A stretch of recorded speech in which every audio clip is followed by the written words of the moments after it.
ತಿರುಪತಿಗೆ ಹೋದವ್ರಿಗೆಲ್ಲ ಯಾಕೆ ಒಳ್ಳೇದಾಗಲ್ಲ? ಶಬರಿಮಲೆ ಅಯ್ಯಪ್ಪ ಸ್ವಾಮಿಗೆ ಹೋದವ್ರಿಗೆಲ್ಲ ಯಾಕೆ ಒಳ್ಳೇದಾಗಲ್ಲ? ಮಲೆ ಮಹದೇಶ್ವರ ಬೆಟ್ಟಕ್ಕೆ ಹೋದವ್ರಿಗೆಲ್ಲ ಯಾಕೆ ಒಳ್ಳೇದಾಗಲ್ಲ? ಏನೋ ಒಂದು ನಂಬಿಕೆ, ಒಂದು ಪ್ರವಾಸ ಒಂದು ಹೋಗಿದ್ದು ಬರ್ತಾರೆ, ಒಂದು ನಂಬಿಕೆ ಇಟ್ಕೊಂಡು ನಂಬಿಕೆ ಇರಬೇಕು. ಎಲ್ಲಿ ಬಡತನ ಇರ್ತದೋ ಅಲ್ಲಿ ಮೂಢನಂಬಿಕೆ ಇರ್ತದೆ, ಎಲ್ಲಿ ಅವಿದ್ಯಾವಂತರು ಇರ್ತಾರೋ ಅಲ್ಲಿ ಮೂಢನಂಬಿಕೆ ಇರ್ತದೆ. ದೇವರು ದಿನರು ಅದು ಕುರಿ ಬಲಿ ಪ್ರಾಣಿ ಬಲಿ ಅಂತ ಎಲ್ಲನೂ ಕೊಟ್ಕೊಂಡು ಇವತ್ತು ವಿದ್ಯಾವಂತರೇ ಕೂಡ ಅವಿದ್ಯಾವಂತರಿಗಿಂತ ವಿದ್ಯಾವಂತರೇ ಜಾಸ್ತಿ ಈ ಒಂದು ಮೂಢನಂಬಿಕೆಗೆ ಬಲಿ ಆಗ್ತಕ್ಕಂಥದ್ದು. ಹಾಗಾಗಿ ನಮಸ್ಕಾರ ಸ್ನೇಹಿತರೆ, ನಾನು ನಿಮ್ಮ ಪ್ರೀತಿಯ ಮಿಮಿಕ್ರಾಜ್ GPT. ಸ್ನೇಹಿತರೆ, ನಾನು ನಿಮ್ಮ ಜೊತೆ ಇವತ್ತು ಒಂದು ವಿಷಯ ಹಂಚ್ಕೊಳ್ಳೋದಕ್ಕೆ ಇಷ್ಟಪಡ್ತೀನಿ. ಈ ಚನ್ನಪಟ್ಟಣದ ಹತ್ರ ಗೌಡ್ಗೆರೆ ಅಂತ ಇದೆ, ಅಲ್ಲಿ ಚಾಮುಂಡೇಶ್ವರಿ ದೇವಸ್ಥಾನ ಇದೆ. ಅಲ್ಲಿ ಪ್ರತಿ ವಾರ ಪ್ರತಿದಿನ ಈ ಒಂದು ಅಮಾವಾಸ್ಯೆ ಮತ್ತು ಹುಣ್ಣಿಮೆ ಬಂದಾಗ ಈ ಭಕ್ತರ ಸಂಖ್ಯೆ ಭಾಳ ದಿನದಿಂದ ದಿನಕ್ಕೆ ಜಾಸ್ತಿ ಆಗ್ತಾಯಿದೆ. ಏನಿಲ್ಲ ಸ್ನೇಹಿತರೆ, ಅಲ್ಲಿ ಆ ದೇವಸ್ಥಾನಕ್ಕೆ ಹೋಗ್ಬಿಟ್ಟು ನಾವೊಂದು ಕಾಯಿನ ಕಟ್ಟಿದ್ರೆ ಅಲ್ಲಿ ನಮ್ಮ ಇಷ್ಟಾರ್ಥಗಳು ನೆರವೇರುತ್ತೆ ಮತ್ತು ಸಿದ್ಧಿಗಳು ಲಭಿಸುತ್ತದೆ ಅಂತಕ್ಕಂತಹ ಒಂದು ಜನರು ಈಗಾಗಲೇ ಎಲ್ಲ ಕಡೆ ಪ್ರಚಾರ ಆಗಿದೆ. ನೀವೇ ಮಾಧ್ಯಮದಲ್ಲಿ ನೋಡಿರ್ಬೋದು, ಟಿ ವಿಲಿ ನೋಡಿರ್ಬೋದು ಮತ್ತು ಯೂಟ್ಯೂಬಲ್ಲಿ ನೋಡಿರ್ಬೋದು. ಎಲ್ಲ ಕಡೆ ಆ ಒಂದು ತಾಯಿಯ ಮಹಿಮೆ ಭಾಳ ಅಪಾರವಾಗಿ ಮೆರೀತಾ ಇದ್ದಾರೆ.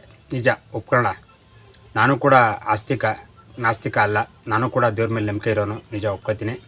ಆದರೆ ಜನಗಳೆಲ್ಲ ಮಾತಾಡ್ತಾ ಇದ್ದಾರೆ, ಅಲ್ಲಿ ಹೋದರೆ ಒಂದು ನಮ್ಮ ಕಾರ್ಯಗಳು ಸಿದ್ಧಿ ಆಗುತ್ತೆ, ನಮ್ಮ ಒಂದು ಕೆಲಸ ಕಾರ್ಯಗಳು ಎಲ್ಲ ಕೂಡ ಸಕ್ಸಸ್ ಆಗುತ್ತೆ ಅಂತಕ್ಕಂತಹ ಒಂದು ಮಾತನ್ನು ಹೇಳ್ಕೊಂಡು ಇವತ್ತು ಒಬ್ರಿಗೆ ಹೇಳ್ತಾರೆ, ಒಬ್ಬರು ಇನ್ನೊಬ್ರಿಗೆ ಹೇಳಿದ್ರೆ ಅವರು ಇನ್ನೊಬ್ರಿಗೆ ಹೇಳ್ತಾರೆ, ಇದರಿಂದ ನಮ್ಗೆ ಒಳ್ಳೇದಾಯಿತು, ಕಾಯಿ ಕಟ್ಬಿಟ್ಟು ನಮ್ಗೆ ಒಳ್ಳೇದಾಯಿತು ಅಂತ ಹೇಳ್ತಾಯಿದ್ದಾರೆ. ನಿಜ ಒಪ್ಕೊಳ್ಳೋಣ. ಆದರೆ ಇದಾಗೋದಕ್ಕೆ ಒಂದು ಕಾರಣ ಏನಪ್ಪ ಅಂತಂದರೆ, ನಮ್ಮಲ್ಲಿರ್ತಕ್ಕಂತಹ ಒಂದು ಒಳ್ಳೆ ವೈಬ್ರೇಷನಿಂದ, ನಾವು ಒಂದು ಒಳ್ಳೆ ಮನಸ್ಸಿನಿಂದ ನಾವು ಯಾವುದೇ ದೇವಸ್ಥಾನಕ್ಕೆ ಹೋದರೂ ಕೂಡ ಅದು ಒಳ್ಳೆಯದೇ ಆಗುತ್ತೆ. ಅದು ಚಾಮುಂಡೇಶ್ವರಿ ಮಹಿಮೆನೂ ಅಲ್ಲ, ವಿಘ್ನೇಶ್ವರನ ಮಹಿಮೆನೂ ಅಲ್ಲ, ಆಂಜನೇಯ ಸ್ವಾಮಿ ಮಹಿಮೆನೂ ಅಲ್ಲ, ಈ ಮಾರಿಗುಡಿಲಿರ್ತಕ್ಕಂಥ ಮಾರಮ್ಮನ ಒಂದು ಮಹಿಮೆನೂ ಅಲ್ಲ. ನಮ್ಮಲ್ಲಿ ಇರ್ತಕ್ಕಂಥ ಒಂದು ಒಳ್ಳೆಯ ಅಭಿಪ್ರಾಯ, ಒಂದು ಒಳ್ಳೆ ಮನಸ್ಥಿತಿಯಲ್ಲಿ ಇಟ್ಕೊಂಡು ಹೋದರೆ ಅಲ್ಲಿ ಒಂದು ಕಾಯಿನೇ ಕಟ್ಬೋದು, ಒಂದು ನಿಂಬೆಹಣ್ಣೆ ಕಟ್ಬೋದು, ಏನೇ ಕಟ್ಬೋದು. ಅಲ್ಲಿ ನಾವು ಬಂದು ನಿರಾಳವಾಗಿ, ಯಾಕಂದರೆ ಆ ತಾಯಿಯ ಮೇಲೆ ಒಂದು ಜವಾಬ್ದಾರಿನ ಹೊರ್ತೇವೆ. ಯಾವ ರೀತಿ ಜವಾಬ್ದಾರಿ? ನನ್ನಲ್ಲಿರ್ತಕ್ಕಂಥ ಕಷ್ಟಗಳು, ಕಾರ್ಪಣ್ಯಗಳು, ಸಾಲಗಳು ಮತ್ತು ಅವ್ರಿಗೆ ಒಂದು ನೆಗೆಟಿವ್ ಎಲ್ಲ ಎನರ್ಜಿಗಳು ಕೂಡ ಆ ತಾಯಿಯಲ್ಲಿ ಒಪ್ಪಿಸ್ಬಿಟ್ಟು ಬಂದ್ಬಿಡ್ತೇವೆ. ಬಂದು ನಮ್ಮ ಕೆಲಸ ಕಾರ್ಯಗಳನ್ನ ಮಾಡ್ತಾ ಕೂತ್ಕೊಂಡಾಗ ಏನೋ ಒಂದು ಒಳ್ಳೆಯದಾಗುತ್ತೆ, ಒಂದು ಕೆಲಸ ಒಂದು ಒಳ್ಳೆಯದಾಗುತ್ತೆ, ಮತ್ತು ಇನ್ನೊಂದು ಯಾವುದೋ ಒಂದು ಪ್ರಮೋಷನ್ ಸಿಗುತ್ತೆ, ಇನ್ನಿತರ ಯಾವುದೋ ಒಂದು ದುಡ್ಡು ಸಿಗುತ್ತೆ, ಏನು ಸಿಗುತ್ತೆ ಅವರಿಗೆ. ಆಗ ನಾನು ಗೌಡ್ಗೆರೆ ಚಾಮುಂಡೇಶ್ವರಿ ದೇವಸ್ಥಾನಕ್ಕೆ ಹೋಗಿ ಒಂದು ಕಾಯಿ ಕಟ್ಬಿಟ್ಟು ಬಂದಾಗ ನನಗೆ ಒಳ್ಳೆಯದಾಯಿತು ಅಂತ ಮನಸ್ಸನ್ನು ನಿರಾಳ ಮಾಡ್ಕೊತಾರೆ. ನಿರಾಳ ಮಾಡಿಕೊಂಡು ಇದೆಲ್ಲ ತಾಯಿಯ ಪವಾಡ, ತಾಯಿಯ ಮಹಿಮೆ ಅಂದ್ಬಿಟ್ಟು ತಾಯಿಗೆ ನಮಸ್ಕಾರ ಆಗ್ತಾರೆ. ನಿಜ ಒಪ್ಕೊಳ್ಳೋಣ. ಆದರೆ ಇದು ನಮ್ಮಲ್ಲಿರ್ತಕ್ಕಂಥ ಒಂದು ಒಳ್ಳೆ ವೈಬ್ರೇಷನಿಂದ ಹೋದರೆ ಎಲ್ಲ ಒಳ್ಳೆಯದಾಗುತ್ತೆ. ಈಗ ಎಲ್ಲ ಧರ್ಮದವರು ಹೇಳ್ತಕ್ಕಂಥದ್ದು ಒಂದೇ. ಕ್ರೈಸ್ತ ಧರ್ಮದಲ್ಲಿ ಹೇಳ್ತಾರೆ ನಾವು ಎಲ್ಲರನ್ನೂ ಪ್ರೀತಿ ಮಾಡಬೇಕು, ಎಲ್ಲರನ್ನೂ ಪ್ರೀತಿಸಬೇಕು ಅಂತ ಹೇಳ್ತಾರೆ. ಅದೇ ರೀತಿ ಬೌದ್ಧ ಧರ್ಮದಲ್ಲೂ ಕೂಡ ನಮ್ಮ ಮನಸ್ಸನ್ನು ಕಾಲ ಇಟ್ಕೋಬಾರ್ದು, ನಮ್ಮ ಮನಸ್ಸಲ್ಲಿರ್ತಕ್ಕಂತಹ ಒಂದು ಕೆಟ್ಟ ಗುಣಗಳನ್ನೆಲ್ಲ ಹೊರಗಡೆ ಚೆಲ್ಲಬೇಕು, ಹೊರಗಡೆ ಚೆಲ್ಲಿ ನಾವು ಒಳ್ಳೊಳ್ಳೆ ಗುಣಗಳನ್ನು ನಮ್ಮ ಮನಸ್ಸಲ್ಲಿ ಹಾಕೋಬೇಕು ಅಂತ ಬುದ್ಧ ಹೇಳ್ತಾರೆ.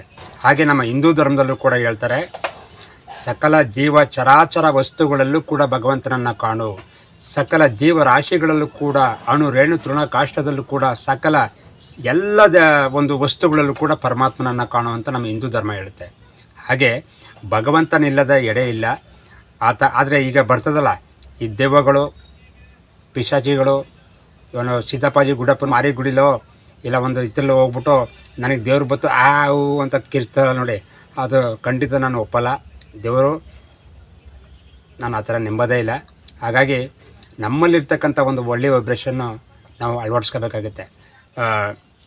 ಭೂಕಂಪ ಆಗ್ಬೋದು, ಪ್ರವಾಹ ಆಗ್ಬೋದು, ಮತ್ತು ಸಿಡಿಲು ಬಂದು ಕ್ಷಾಮಾಗಿ ಲಕ್ಷಾಂತರ ಜನ, ಕೋಟ್ಯಾಂತರ ಜನ ಸಾಯ್ತಾ ಇರ್ತಾರೆ. ಆ ದೇವರಿದ್ದರೆ ಇದನ್ನೆಲ್ಲ ನೋಡ್ಬೋದಲ್ಲ.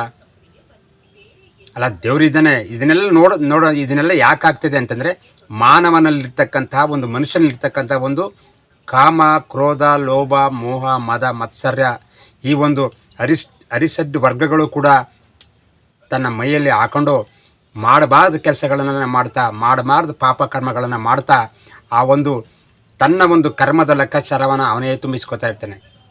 ತನ್ನ ಮಾಡಿರ್ತಕ್ಕಂಥ ಪಾಪ ಕರ್ಮಗಳ ಲೆಕ್ಕಾಚಾರನ ಅವನೇ ತುಂಬಿಸ್ಕೊಟ್ಟಿರ್ತಾ ಇರ್ತಾನೆ. ಹಾಗಾಗಿ ಆತ ಮುಂದೊಂದು ಜನ್ಮದಲ್ಲೂ ಕೂಡ ಅದೇ ಒಂದು ಸಂಸ್ಕಾರವನ್ನು ಇಟ್ಕೊಂಡು ಜನ್ಮ ಪಡೆದಾಗ ಅವನು ರೋಗಿಷ್ಠ ಆಗ್ಬೋದು, ಕುಂಟನಾಗ್ಬೋದು, ಕುರುಡನಾಗ್ಬೋದು, ಅಂಗವಿಕಲನಾಗ್ಬೋದು, ಮತ್ತು ದಟ್ಟ ದರಿದ್ರನಾಗ್ಬೋದು, ಮತ್ತು ಕಣ್ಣು ಹೋಗ್ಬೋದು, ಕಾಲು ಕೈ ಊನ ಆಗ್ಬೋದು, ಇನ್ನು ವಿಚಿತ್ರವಾದಂತಹ ಒಂದು ಇದಕ್ಕೆ ಅವರು ಬಲಿಯಾಗ್ತಾರೆ. ಇದೆಲ್ಲ ಕರ್ಮದ ಲೆಕ್ಕಾಚಾರ. ಮಾಡಿದ್ದುಂಡೋ ಮಾರಾಯ ಅಂತ ಗಾದಿ ಇದೆ ಅಲ್ವಾ. ನಾವೇನು ಕರ್ಮ ಮಾಡ್ತೀವೋ ಅದು ಒಳ್ಳೆಯದಾಗತ್ತೆ. ನಾವೇನು ಪಾಪಕರ್ಗಳು ಮಾಡಿತ್ತೋ ಅದಕ್ಕೆ ತಕ್ಕಂತೆ ನಾವು ಅನುಭವಿಸಲೇಬೇಕು. ಈಗ ಅಷ್ಟೇ. ಈಗ ದೀರು ಅಂಬಾನಿ ಇರ್ತಾರೆ, ಅದಾನಿ ಇರ್ತಾರೆ, ಅವರೆಲ್ಲ ಕೋಟಿ ಗಟ್ಟಲೆ ದುಡ್ಡನ್ನು ಸಂಪಾದನೆ ಮಾಡ್ತಾರೆ. ಕೋಟಿ ಇದೆ ಅಂದ್ಬಿಟ್ಟು ಅವರೇನು ಒಂದು ಬಟ್ಟ ಹಾಕೋಗಿ 15 ಬಟ್ಟ 16 ಬಟ್ಟ ಹಾಕೊಂಡು ಮೆರೀತಾರೆ. ಇಲ್ಲ ಅವ್ರದ್ದು ಲಕ್ಷಾಂತರ ಕೋಟಿ ಇದೆ ಅಂದ್ಬಿಟ್ಟು ಒಂದು 3 ತುತ್ತು ತಿಂದೆ ಅವರು ಕುಂಟಾನ್ಗಟ್ಟಲೆ 5 kg 10 kg ಅನ್ನ ನಾವು ಒಂದೇ ಟೈಮ್ ತಿನ್ನೋಕ್ಕಾಗತ್ತಾ? ಇಲ್ಲ ತಾನೆ. ಹಾಗೆ ಅವ್ರಿಗೆ ಚಿನ್ನ ವಜ್ರ ವೈಡೂರ್ಯ ಎಲ್ಲ ಇದ್ದರೂ ಕೂಡ ಅದನ್ನೆಲ್ಲ ಈ ಮುಖ ತುಂಬ ಮುಚ್ಕೊಂಡು ಚಿನ್ನದಲ್ಲಿ ತಿರುಗಾಡೋಕ್ಕಾಗತ್ತಾ? ಇಲ್ಲ. ಭಗವಂತ ಎಷ್ಟು ಕೊಟ್ಟಿರ್ತಾನೋ ಅಷ್ಟಕ್ಕೆ ನಾವು ತೃಪ್ತಿ ಪಡಬೇಕು. ಹಾಗಾಗಿ ಮನುಷ್ಯ ಇರ್ತಕ್ಕಂಥದ್ದು ಕೇವಲ ಅವನ ಒಂದು ಆಯುಸ್ ಎಷ್ಟಿದೆ ಅಷ್ಟಕ್ಕೆ ಮಾತ್ರ. ಅವ ಕೋಟ್ಯಾಧಿಪತಿ, ಅವನಿಗೊಂದು 300 ಆಯುಸ್ ಕೊಡೋ, ಇವ ಬಡವ ಇವನಿಗೆ ಬೇಗ ಒಂದು 25-30 ವರ್ಷ ಕೊಡೋ, 50 ವರ್ಷ ಕೊಡೋ ಅಂತ ಹೇಳಲ್ಲ ಭಗವಂತನ ಆ ಕಾಲನ್ನ ಜವರಾಯ ಯಾವಾಗ ಬರ್ತಾನೆ ಆಗ ಬಡವ ಅಂತ ನೋಡೋದಿಲ್ಲ, ಶ್ರೀಮಂತ ಅಂತ ನೋಡೋದಿಲ್ಲ, ಎಲ್ಲರನ್ನೂ ಒಟ್ಟಿಗೆ ಕರ್ಕೊಂಡು ಹೋಗ್ತಾನೆ ಆ ಜವರಾಯ. ಅಂದರೆ ಕಾಲನೇ ಜವರಾಯ ಅಂತ ಅನ್ಕೊಂಥದ್ದು. ಅದು ಬಂದಾಗ ನಾವೆಲ್ಲರೂ ಕೂಡ ಹೋಗಲೇಬೇಕು.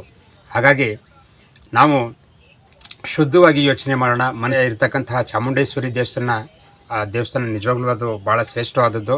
ಹಾಗೆ ನಮ್ಮ ಊರಲ್ಲೇ ಇದೆ ಹನುಮಂತರ ದೇವಸ್ಥಾನ ಇದೆ, ಗಣಪತಿ ದೇವಸ್ಥಾನ ಇದೆ, ಬಲ್ಮೂರಿ ಗಣಪತಿ ಇದೆ, ಸಿದ್ದಪ್ಪಾಜಿ ದೇವಸ್ಥಾನ ಇದೆ, ಮಂಟೇಸ್ವಾಮಿ ದೇವಸ್ಥಾನ ಇದೆ. ಎಲ್ಲಕ್ಕೂ ಹೋಗಿದ್ದು ಬನ್ನಿ.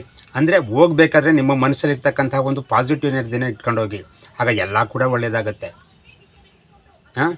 ಅದೇ ರೀತಿ ಹೇಳೋದು. ಯಾಕಂದರೆ ಇವತ್ತು ಮನುಷ್ಯ ತಾನು ಮಾಡಬಾರ್ದು ಕೆಲಸಗಳನ್ನೆಲ್ಲ ಮಾಡ್ತಾ ಇವತ್ತು ಭಾಳ ಅಧೋಗತಿಗೆ ಇಳಿತಾ ಇದ್ದಾನೆ. ಈಗ ತಿರುಪತಿಗೆ ಹೋದವ್ರಿಗೆಲ್ಲ ಯಾಕೆ ಒಳ್ಳೇದಾಗಲ್ಲ? ಶಬರಿಮಲೆ ಅಯ್ಯಪ್ಪ ಸ್ವಾಮಿಗೆ ಹೋದವ್ರಿಗೆಲ್ಲ ಯಾಕೆ ಒಳ್ಳೇದಾಗಲ್ಲ? ಮಲೆ ಮಹದೇಶ್ವರ ಬೆಟ್ಟಕ್ಕೆ ಹೋದವ್ರಿಗೆಲ್ಲ ಯಾಕೆ ಒಳ್ಳೇದಾಗಲ್ಲ? ಏನೋ ಒಂದು ನಂಬಿಕೆ, ಒಂದು ಪ್ರವಾಸ ಹೋಗಿದ್ದು ಬರ್ತಾರೆ, ಒಂದು ನಂಬಿಕೆ ಇಟ್ಕೊಂಡು ನಂಬಿಕೆ ಇರಬೇಕು. ಎಲ್ಲಿ ಬಡತನ ಇರ್ತದೋ ಅಲ್ಲಿ ಮೂಢನಂಬಿಕೆ ಇರ್ತದೆ. ಎಲ್ಲಿ ಅನಕ್ಷರಿಸ್ತಾರೋ, ಎಲ್ಲಿ ಅವಿದ್ಯಾವಂತರಿರ್ತಾರೋ ಅಲ್ಲಿ ಮೂಢನಂಬಿಕೆ ಇರ್ತದೆ. ದೇವರು ದಿಂಡ್ರು ಅದು ಕುರಿ ಬಲಿ, ಪ್ರಾಣಿ ಬಲಿ ಅಂತ ಎಲ್ಲನೂ ಕೊಟ್ಕೊಂಡು ಇವತ್ತು ವಿದ್ಯಾವಂತರೇ ಕೂಡ ಅವಿದ್ಯಾವಂತರಿಗಿಂತ ವಿದ್ಯಾವಂತರೇ ಜಾಸ್ತಿ ಈ ಒಂದು ಮೂಢನಂಬಿಕೆಗೆ ಬಲಿ ಆಗ್ತಕ್ಕಂಥದ್ದು. ಹಾಗಾಗಿ ಎಲ್ಲರೂ ಕೂಡ ಒಳ್ಳೆಯದಾಗಲಿ. ನಮ್ಮ ಮನಸ್ಸನ್ನು ನಾವು ಸಂತೋಷವಾಗಿ ಇಟ್ಕೊಳ್ಳೋಣ. ನಮ್ಮ ಮನಸ್ಸನ್ನು ಯಾವತ್ತೂ ಕೂಡ ಸಂತೋಷವಾಗಿ ಇಟ್ಕೊಂಡು ಉಲ್ಲಾಸವಾಗಿ ಇಟ್ಕೊಂಡು ನಾವು ಆ ಪ್ರತಿಫಲನ ನಾವು ಪಡಿತೀವಿ ಅಂತಕ್ಕಂಥ ಮಾತನ್ನು ಹೇಳ್ತಾ, ಎಲ್ಲ 300 ಮುಕ್ಕೋಟಿ ದೇವತೆಗಳಿಗೂ ಹಾಗೂ ಎಲ್ಲ ಭಕ್ತಾದಿಗಳಿಗೂ ನನ್ನಿಂದ ಏನಾದರೂ ತಪ್ಪಾಗಿದ್ದರೆ ದಯವಿಟ್ಟು ಕ್ಷಮೆ ಇರಲಿ. ನನ್ನ ಮನಸ್ಸಲ್ಲಿರ್ತಕ್ಕಂಥ ಭಾವನೆಗಳನ್ನು ನಾನು ಹಂಚ್ಕೊಂಡು ಇದರಲ್ಲಿ ಸಣ್ಣ ಪುಟ್ಟ ಲೋಪದೋಷಗಳಿದ್ದರೆ ದಯವಿಟ್ಟು ಕ್ಷಮೆ ಇರಲಿ. ನಾನು ಹಿಂದೂ ಧರ್ಮ ವಿರೋಧಿಯಲ್ಲ, ನಾನು ಕೂಡ ಹಿಂದೂ ಧರ್ಮದವನೇ. ಹಾಗಾಗಿ ಎಲ್ಲರಿಗೂ ಕೂಡ ಸಕಲ ಜೀವ ರಾಶಿಗಳಿಗೂ ಕೂಡ ಒಳ್ಳೆಯದಾಗಲಿ ಅಂತ ನನ್ನ ಮಾತನ್ನ ಮುಕ್ತಾಯ ಮಾಡ್ತೀನಿ. ನಮಸ್ಕಾರ ಸ್ನೇಹಿತರೆ, ಧನ್ಯವಾದಗಳು.